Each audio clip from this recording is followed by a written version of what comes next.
Hi, we're here with the Food Liability Insurance Program, or FLIP, and we're at the Lancaster Central Market, America's oldest farmers market. And we're talking with vendors about what it's like to work in the farmers market industry. I'm here with Lauren with More Desserts by Julie. Nice to have you today. Thank you for having me. So will you tell us a little background on your business, how you guys got into it, how it started? Sure. So it started about 8 years ago. My mom was raising money for me to go on a fundraiser. So we started baking, and for some reason, it just went off and people loved her designs. It was all out of chance. From there, she was able to leave her job and open an in-home bakery, and then we were able to come to a couple markets. Tell me more about that. When did you get into the farmers market space, and what have you learned being in the farmers market space? So we got into Lancaster Central Market last May, and it's been amazing. What we have learned most is samples really work. People love to walk by and grab a sample, and then you can just reel them right in because they don't want to leave. But also the community and markets are phenomenal. So it's like having a bunch of different coworkers who all support each other, and it's a dream. There's a lot of people going by. You mentioned samples. What are other ways you attract people to your booth? We do a lot of social media. We love to be on social media. That's really how we get people in. I make a fun little joke here and there,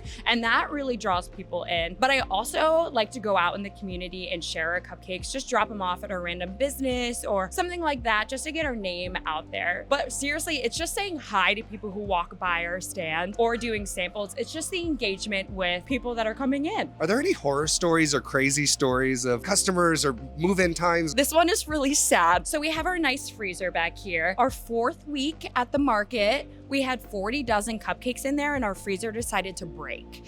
So I came in at 6 in the morning and it was 90 degrees in our freezer. It was really upsetting. We just decided to use it as a good experience, and I can absolutely laugh about it now, but I definitely cried about it when it happened. Tell me, what's the best part about working in a farmer's market? It really is the community. It's getting to know our regulars and people who come in to support us as fellow vendors. It is amazing how you see the community step up for you in times of need too. They have just gotten us through some really difficult things. So it's honestly all about the community. That is my favorite thing about being in the market. If you had one tip to give to somebody who is trying to get into the farmer's market industry, what would you share with them? I would say don't stop trying to get in the market that you want to get into. Keep being persistent, show up, give samples to the people who are on the committee trying to make the decisions. Make yourself known that you were worth investing into and worth being in a farmer's market. Keeping bold in what you're doing. We know farmers markets have been gaining in popularity. Do you think that trend will continue? What's your predictions on that? I think people are so done with like the big chains,